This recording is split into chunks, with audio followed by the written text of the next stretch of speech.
ఒకసారి మనం ఆంధ్రప్రదేశ్ సంబంధించి డిఎస్సిలో నెలకొన్న వివాదాలపై మాట్లాడుకుంటే, అలాగే ఆంధ్రప్రదేశ్లో విడుదలైన డిఎస్సికి నాన్ లోకల్ కోటాలో తెలంగాణ అభ్యర్థులు అప్లై చేయవచ్చా లేదా ఒకసారి మనం ఈ వీడియో రూపంలో క్లారిటీగా తెలుసుకుందాం. ముందుగా ఎన్సిఈటి నిబంధనలు పక్కన పెట్టి ఆంధ్రప్రదేశ్లో విడుదలైన డిఎస్సిలో బిఎడ్ అభ్యర్థులకు ఎగ్జిట్ అవకాశం కల్పించారు. గత వారం రోజుల నుండి కూడా ఈ వివాదంపై అనేక సందేహాలు వ్యక్తమవుతున్నాయి. మరి దేశవ్యాప్తంగా లేని నిబంధనలు ఏపీలో ఎలా అమలుపరిచారు అని ఒకసారి మనం పరిశీలన చేస్తే, వాస్తవానికి ఎన్సిఈటి నిబంధనలు ఎలా ఉంటే అలా రాష్ట్ర ప్రభుత్వాలు అమలు చేయాలి. ఏ రాష్ట్రానికి కూడా స్వతంత్రంగా వివరించే అధికారం లేదు. విద్యా ఉమ్మడి జాతులు ఉన్నప్పటికీ ఉపాధ్యాయ నియామకాలకు సంబంధించి నియమాలు కేవలం జాతీయ ఉపాధ్యాయ శిక్షణ మండలి ఎన్సిటి వారు మాత్రమే రూపొందిస్తారు. 2012 తర్వాత అంటే 2012 లోపు ఈ ప్రాథమిక స్థాయి పోస్టులకు ఒక రకంగాను, 2012 నుంచి 18 వరకు మరొక రకంగాను, 2018 నుండి 2023 వరకు కూడా ఒక రకంగాను నిబంధనలు ఉన్న విషయం అందరికీ తెలిసిందే.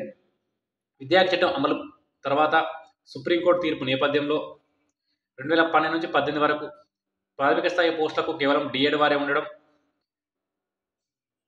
తర్వాత 2018లో కొన్ని కారణాల వల్ల కేంద్ర ప్రభుత్వం ఒత్తిడి వల్ల కావచ్చు, కొన్ని రాష్ట్రాల్లో అప్పుడు ఎన్నికల వల్ల ఎన్సిటిపై ఒత్తిడి తీసుకువచ్చి మార్పించడం, 2023 వరకు కూడా అలాగే ఉండడం, మళ్ళీ రాజస్థాన్ సంబంధించి హైకోర్టు వివాదం సుప్రీంకోర్టు చేరడం, చివరికి 2023 ఆగస్టు 11న 2023న సుప్రీంకోర్టు తన తీర్పు స్పష్టంగా పేర్కొంది.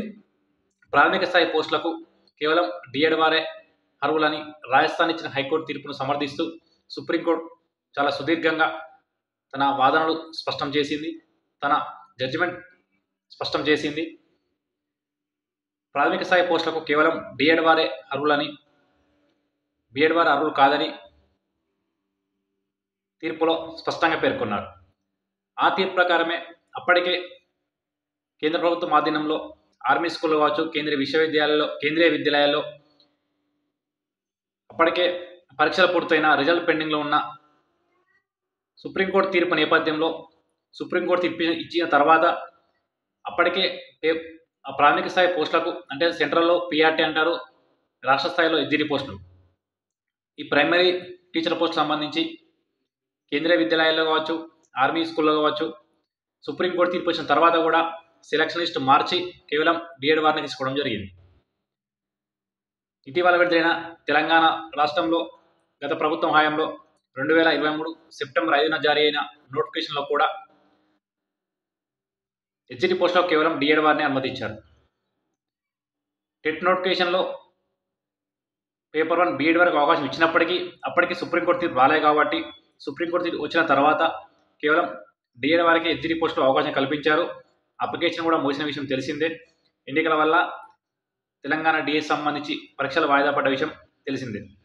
మరి దేశవ్యాప్తంగా ఏ రాష్ట్రంలో లేని నిబంధనలు ఏపీలో అలా వింతగా ఎందుకు చేశారంటే, ఖచ్చితంగా అది చాలా సీరియస్ అంశం.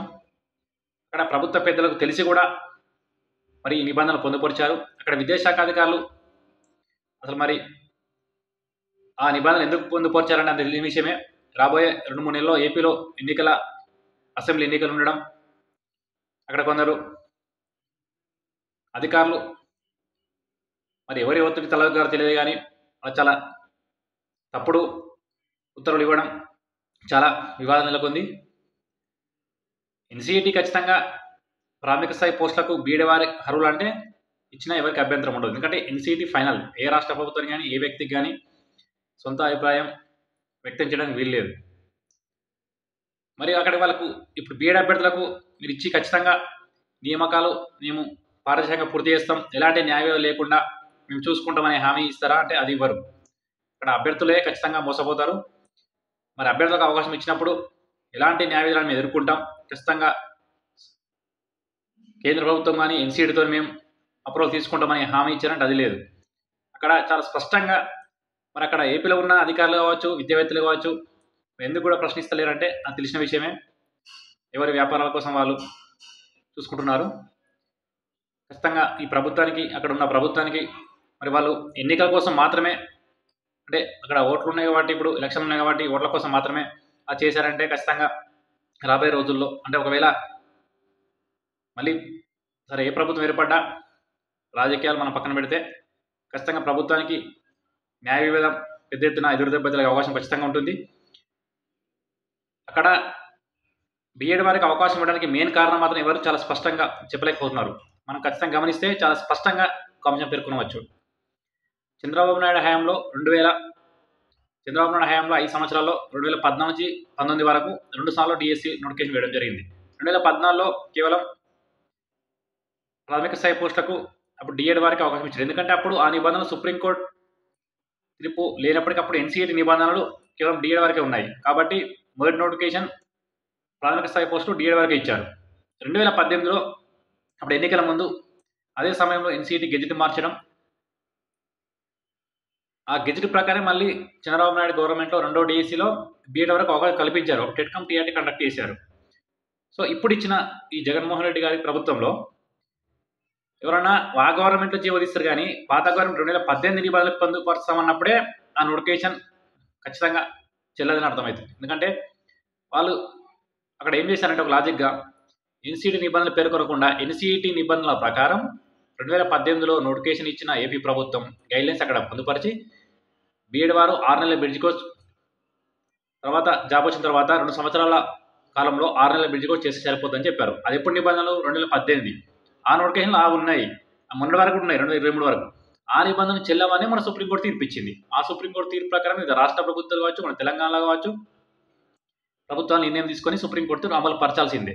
ఆ సుప్రీంకోర్టు తీర్పు ప్రకారమే ఎన్సీఈటీ కూడా సెప్టెంబర్ 5, 2023 ఆగస్టు 11న సుప్రీంకోర్టు తీర్పిస్తే సెప్టెంబర్ 5న ఒక వెబ్ నోట్ జారీ చేసి అన్ని రాష్ట్ర ప్రభుత్వాలు కూడా జారీ చేశారు. అది అన్ని హెచ్ఆర్సీ డిపార్ట్మెంట్లు కావచ్చు, మానవ వనరుల అభివృద్ధి శాఖలు కావచ్చు, ఏసీఆర్లకు అన్ని రాష్ట్రాలు కూడా ఆ వెబ్ నోట్ కూడా అందజేయడం జరిగింది. ఆ నోట్ వచ్చిన తర్వాతనే తెలంగాణలో నోటిఫికేషన్ జారీ చేశారు. ఆ జీవో ప్రకారం, అంటే ఆ వెబ్ నోట్ ప్రకారం ఎన్సీఈటీ ఇచ్చిన ఆ జీవో ఉత్తర్వుల ప్రకారమే తెలంగాణ కూడా అమలుపరిచారు, దేశవ్యాప్తంగా కూడా అమలు పరుస్తున్నారు. అది ఆ జీవోని మరి అలాగే సుప్రీంకోర్టు ఇచ్చిన తీర్పు కాపీని టెట్ నోటిఫికేషన్ జీవోలో పొందుపరిచి మళ్ళీ మార్చి డిఎస్సిలో ఇక్కడ ప్రభుత్వం కేవలం ఎన్నికల కోసం మాత్రం ఖచ్చితంగా తీసుకున్నారు. హైకోర్టులో అక్కడ పిటిషన్ కూడా దాఖలు చేశారు అభ్యర్థులు. ఇప్పుడు జరగబోయే ఖచ్చితంగా హైకోర్టు మొదటి రోజు ఖచ్చితంగా కౌంటర్ దాఖలు చేయమని ప్రభుత్వానికి ఆదేశిస్తుంది. వాళ్ళు సుప్రీంకోర్టు తీర్పును వివిధ రాష్ట్రాల నోటిఫికేషన్లను అన్ని రాష్ట్రాలకు సంబంధించి అలాగే కేంద్రీయ విద్యాలకు సంబంధించి నోటిఫికేషన్ పరిశీలిస్తే ఖచ్చితంగా ఆ నోటిఫికేషన్ బీఎడ్ వరకు అర్హత కల్పించడం చెల్లదని ఖచ్చితంగా హైకోర్టు 100% తీర్పిస్తుంది. అందులో ఎలాంటి సందేహం అవసరం లేదు. ఇక్కడ ప్రభుత్వం అక్కడ కొందరు అనుకోవచ్చు ఎన్నికలు కదా ప్రభుత్వం చూసుకుంటుంది, కానీ ఎట్టి పరిస్థితుల్లో చెల్లదు అది. ఎందుకంటే ఎన్సీఈటీ ఫైనల్, ఏ రాష్ట్ర ప్రభుత్వానికి అలా అధికారం లేదు. అధికారం ఉంటే ఖచ్చితంగా అన్ని రాష్ట్ర ప్రభుత్వాలు ఖచ్చితంగా ఇచ్చేదే. ఎందుకంటే చాలా ఉత్తరాది రాష్ట్రాల్లో బీఎడ్ వారు అనేకం అప్పుడు ఆందోళన చేసినా ఖచ్చితంగా ప్రభుత్వాలు ఇచ్చేది. ఎందుకు ఇవ్వాలి అంటే కేంద్ర ప్రభుత్వం అప్పుడు ప్రాథమిక స్థాయి పోస్టులు బీఎడ్ వరకు అవకాశం ఇచ్చి అందులో మొగ్గు చూపినప్పటికీ మరి ఎందుకు జోక్యం చేసుకోవాలంటే సుప్రీంకోర్టు తీర్పులు ఎవరు జోక్యం చేసుకోలేరు. అందుకే ఎన్సీఈటీ కూడా మార్చింది. వాళ్ళు కౌంటర్ కూడా మళ్ళీ రీపిటిషన్ కూడా దాఖలు చేయలేదు. మరి ఏపీ ప్రభుత్వం కావాల్సే ఖచ్చితంగా న్యాయ వివాదాలు వాళ్ళు ఆలోచించకుండా కేవలం 2018 డిఎస్సి నిబంధనలు అందులో పొందుపరిచారంటే అర్థం చేసుకోవచ్చు. అక్కడ కూడా కొన్ని వ్యాపార సంస్థలు కూడా ఏం పట్టనట్టు ఒక్కరోజు కూడా దాని గురించి చర్చించకుండా చేయడం చాలా బాధాకరం. విద్యా విధానాన్ని ఖచ్చితంగా ఎన్సీఈటీ నిబంధనల ప్రకారం మనం మాట్లాడుకోవాలి, అది ఎలా ఉన్నప్పటికీ. ప్రస్తుతం అక్కడ మరి పొజిషన్ ఏంటంటే ఖచ్చితంగా అభ్యర్థులు అప్లై చేస్తారు. అభ్యర్థి తప్పేం లేదు, ఎందుకంటే ప్రభుత్వం నోటిఫికేషన్ ఇచ్చినప్పుడు ఎవరైనా అప్లై చేస్తారు. మరి న్యాయ వివాదం ఎలా ఉంటుందంటే ఖచ్చితంగా అది చాలా పెద్ద మిస్టేక్. ఎన్సీఈటీ ప్రకారం మాత్రమే ఏ రాష్ట్ర ప్రభుత్వమైనా ఉపాధి నియామకాలు చేపట్టవలసి ఉంటుంది. ఇక రాబోయే రోజుల్లో ఈ వారం 10 రోజులు ఖచ్చితంగా అక్కడ హైకోర్టులో అక్కడ పిటిషన్ ఇప్పుడు ఆల్రెడీ పిటిషన్ దాఖలైంది. ఆ విచారణ సంబంధించి అమలు ఎలా ఉంటుందని రాబోయే రోజుల్లో మనమే చూస్తాం. ఒకవేళ ప్రభుత్వం హైకోర్టులో మేము జోక్యం చేసుకొని హైకోర్టులో మేము మేనేజ్ చేసుకుంటాం అని ఏమైనా చేస్తే ఖచ్చితంగా ఆ సుప్రీంకోర్టులో అయినా ఖచ్చితంగా అది చివరికి ఎన్సీఈటీ నిబంధనల ప్రకారమే, సుప్రీంకోర్టు ఇచ్చిన తీర్పు ప్రకారమే ఆ నోటిఫికేషన్ ఉండాలి. ఖచ్చితంగా చివరికైనా ఆ తీర్పు ఖచ్చితంగా వస్తుంది. అలా మన అక్కడ విద్యాశాఖ అధికారులు మాత్రం అలా చేయడం సరికాదు. అంటే మన ఇక్కడ విమర్శనే కాదు, ఎన్సీటీ నిబంధనలు సరిగా పేర్కొనాలి. మీరు ఎన్సీటీ నిబంధనలు పేర్కొనకుండా 2018 ప్రకారం అన్నప్పుడే ఆ నోటిఫికేషన్ సరికాదని చాలా క్లారిటీగా అర్థమవుతుంది. ఇక ఈ వివాదం ఇలా ఉంటే, మరి తెలంగాణ సంబంధించి వ్యక్తులు ఏపీడిఎస్లో అప్లై చేయొచ్చా చేయరాదా? ఒకసారి ఈ విషయం మనం పరిశీలిస్తే, ఇటీవల తెలంగాణ పబ్లిక్ సర్వీస్ కమిషన్ కావచ్చు, మన తెలంగాణలో ప్రతి నోటిఫికేషన్ కూడా నాన్ లోకల్లో ఏపీ అభ్యర్థులు సెలెక్ట్ అవుతున్నారు. గతంలో రాష్ట్ర ప్రభుత్వాల సవరణకు ముందు, అంటే జోనల్ వ్యవస్థకు ముందు 80% లోకల్, 20 నాన్ లోకల్ ఉండే డిస్ట్రిక్ట్ పోస్టులో. ఇప్పుడు కేసీఆర్ ప్రభుత్వం మార్చిన నిబంధనల వల్ల కేవలం 5% నాన్ లోకల్, 95% లోకల్ చేసినప్పటికీ ఇటీవల విడుదలైన టీఎస్పీఎస్సీ చూసే ఉంటారు, నాన్ లోకల్లో అభ్యర్థులు కూడా అక్కడ సెలెక్ట్ అయ్యారు మన దగ్గర. మరి ఏపీలో అసలు మనం తెలంగాణ అభ్యర్థులు అప్లై చేయొచ్చా చేయరాదా అనే విషయం పరిశీలిస్తే, 2014లో చంద్రబాబు నాయుడు గవర్నమెంట్ వచ్చిన తర్వాత ఒక జీవో తీశారు. ఆ జీవో ప్రకారం అక్కడ ఉన్న 13 జిల్లాలు ప్రకారం అప్పుడు మిగతా 12 జిల్లాలో మాత్రమే మిగతా జిల్లాకు నాన్ లోకల్ అని, తెలంగాణ వారు నాన్ లోకల్ కాదని ఆ జీవోలో పేర్కొన్నారు. మరి ఇప్పుడు జరిగేది ఏంటంటే, 1975 రాష్ట్ర ఉత్తర్వుల ప్రకారం ఖచ్చితంగా తెలంగాణ వారు కూడా ఏపీలో నాన్ లోకల్ కింద అప్లై చేసుకోవచ్చు. ఇప్పుడు తెలంగాణ డిఎస్సి అభ్యర్థులు కూడా ఖచ్చితంగా ఏపీ డిఎస్సిలో అప్లై చేసుకునే వెసులుబాటు ఉంటుంది. అది వెరిఫికేషన్ సమయంలో అధికారులు చూసుకుంటారు.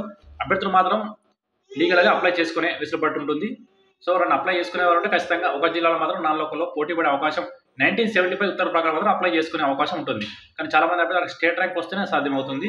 సో ఎవరైనా అభ్యర్థులు అప్లై చేసుకున్నామంటే అప్లై చేసుకొని లీగల్గా కూడా వెళ్ళడానికి ఆస్కారం ఉంటుంది. సో ఇది లేటెస్ట్ అప్డేట్.